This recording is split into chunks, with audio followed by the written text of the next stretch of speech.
we wake, hear the birds and see the sun. Side by side our fears are done.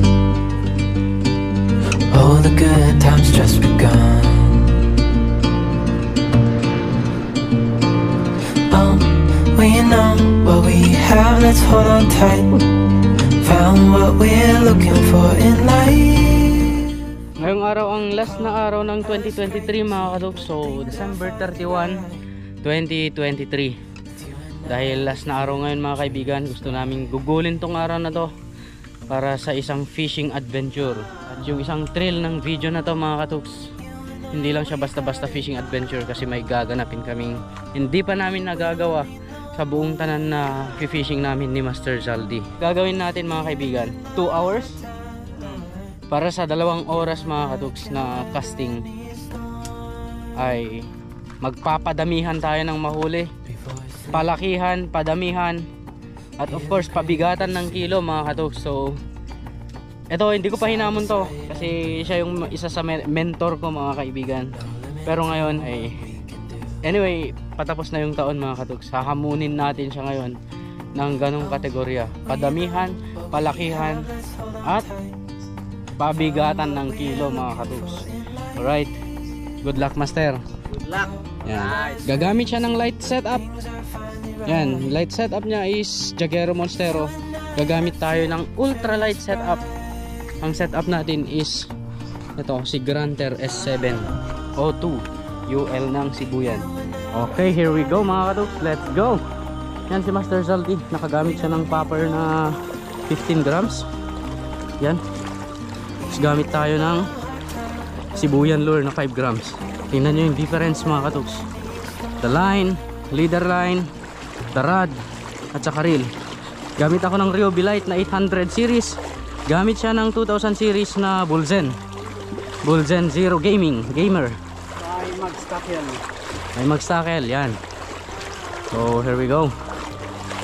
Magkaalaman na ultralight versus light. Yan mga katuks, ayun si Master Zaldi sa part na yun.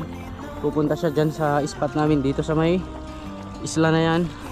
Ako pupunta ako dito sa kabila, dun sa may pinagpiltesan natin kay Granter.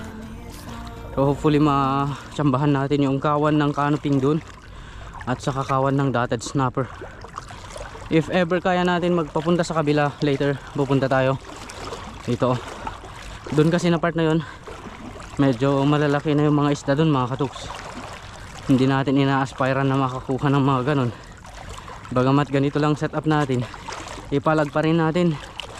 Pero 50-50 mga katuks, 50% makahuli tayo ng ganung kalalaki, 50% mapigtasan tayo.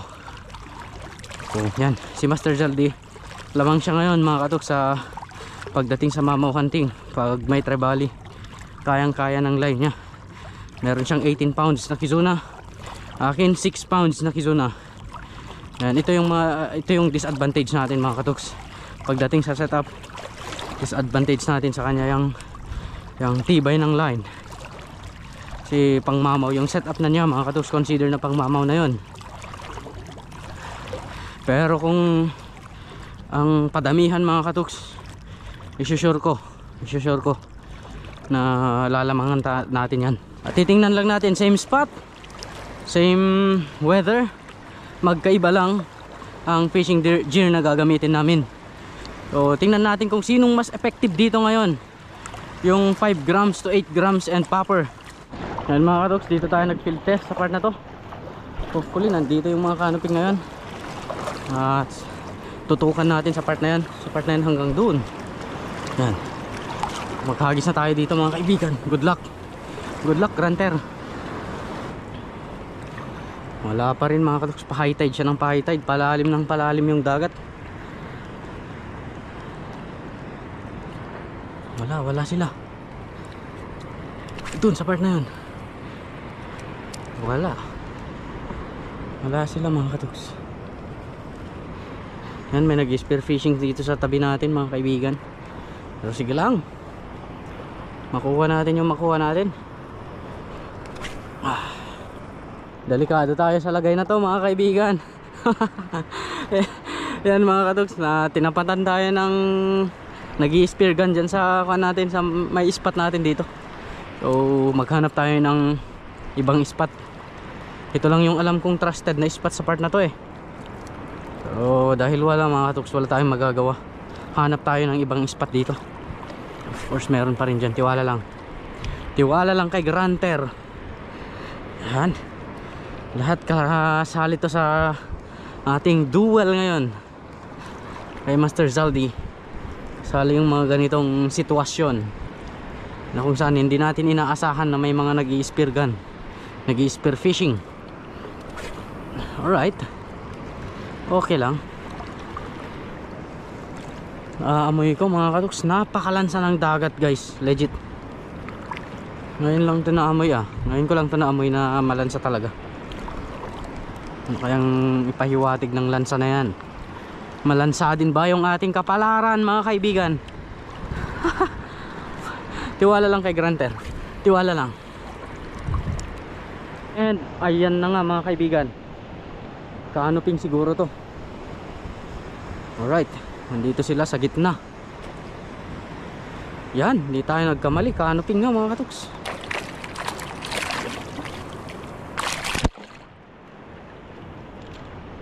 Alright, first fish, canoping, good size canoping. Game, game.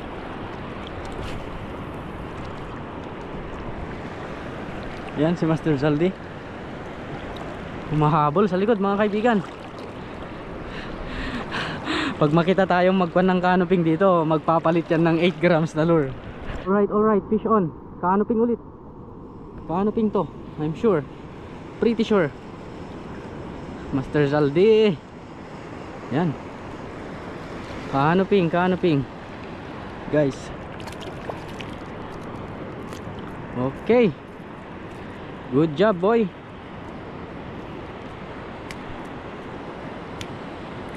Yan na si Master Zaldi sa likod ko mga katuks. Yan na si Master Zaldi mga kaibigan. Nagpang-abot na kami dito. Dito lang yung mga canoping eh.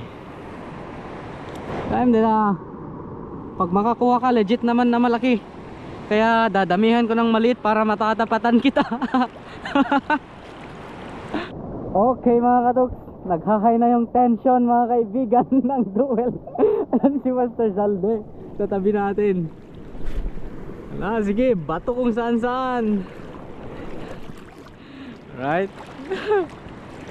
Sarap mga kaibigan, ang sarap mag fishing mga katuks. Legit.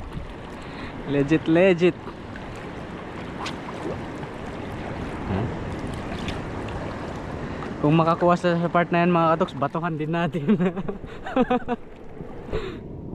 No, they cannot resist the charm of Sibuyan 5 grams lure.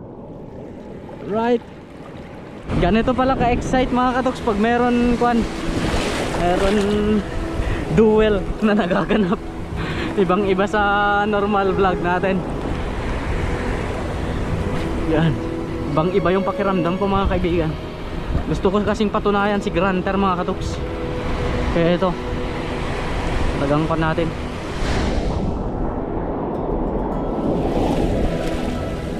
Tutok tayo dun sa malalim. Nako po, si Master Zaldi mga katuks, bumubunot. Yun o, nakataas yung rod nya. Nako po, trebali yan mga katuks. Sana mahuli nya. Yun o, makita ko yung katawan niya nakabend mga kaibigan.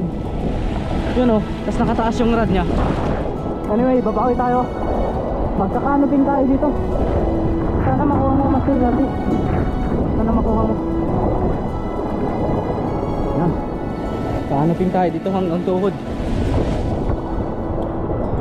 So fish on tayo mga katuks, fish on. Okay, let's go. Kanoping guys, kanoping. Oy. Alright, huli. Malakas nga lang yung tubig dito sa part na to.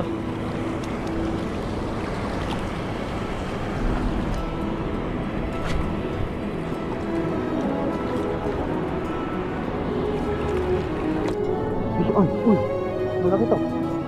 Uy. Uy, ano to? Ano to? Malaki. Ay guys, triple tail. Triple tail. Kaya pala mabigat. Alright.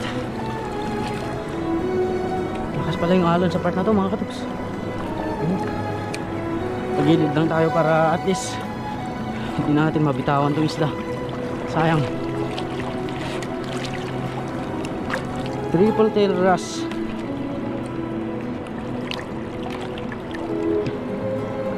Predatory pala to. Alright. Nice fish. Laki. Apat na tayo mga katuks. Kakaapat na tayo. Sana matapatan natin yung huli ni Master Zaldi na trebali. Kung nailand niya mga kaibigan. Di natin naintay kanina eh. Nag-advance na tayo kanina pero nakita ko na nag-bend yung rod niya. Bato lang.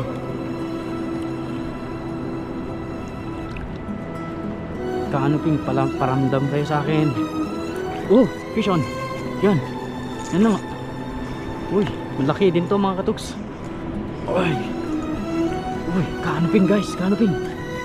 Kanuping or dotted mga katuks. Good size dotted, good size. One spot snapper. Tigil ka na please. Tigil na. Yan. Alright.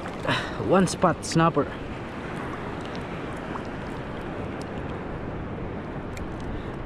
Good size. Alright mga kadoks, bumalik na tayo dito sa gilid. Ayun si Master Zaldi. Hindi pa rin siya sumusuko sa kanyang spot mga kaibigan. Nandyan lang siya nakatayo. Sinesenyasan tayo mga kadoks na iangat yung huli natin, pero hindi ko inangat. Siyempre para may thrill. Kayo nga hindi ko pa pinakita sa inyo mga kaibigan. Para suspense ba.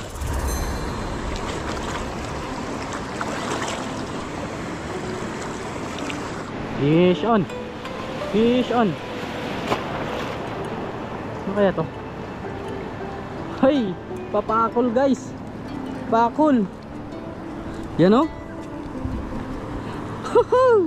Fish on tayo mga katoks. Canoping. Another canoping guys. Proven talaga na kahit makakuan yung mga isda mga katoks, talagang babanatan talaga. Banatan talaga ni Granter mga kaibigan.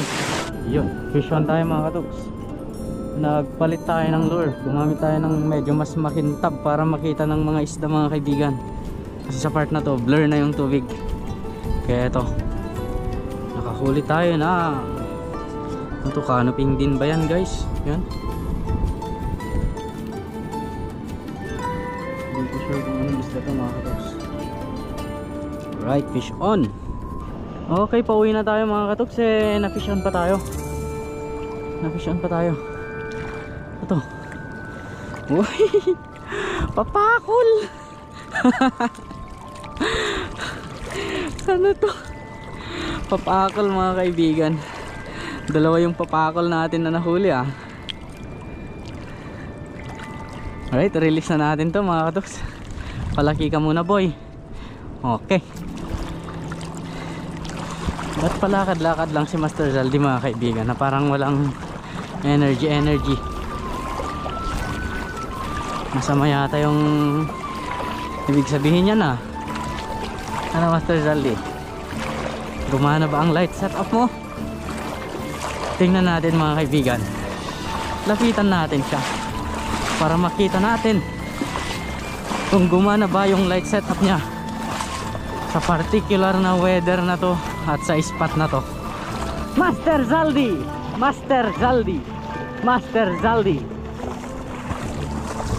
kumusta ang light setup? Parang ang bigat yung dinadala mo ah. Asana? Saan ang huli mo? Zero? Weh, ayaw nga mga kaibigan, empty. Alright. Look at this mga katoks. Ito yung huli ng ating ultralight. Anong masasabi mo sa ultralight versus light? Okay lang, bawi ka next time. So ayun na mga kaibigan, yun ang result ng ating duel ngayon. So jetao na. And that's conclude our duel guys mga katuks. At happy new year sa ating lahat. Sana marami pang fishing adventure sa susunod na taon mga kaibigan. Yan, fish away. And happy new year Master. Happy New Year! Gamer Zero! Unang vlog niya mga katuks, masayang na yung sa kuha na field test na sana yung Hero 11 niya, mini. Gamer Zero! Ngayon, hindi niya i-upload yan syempre. Walang kuha, ganyan din ako. Alright mga katuks, see you! A fish away!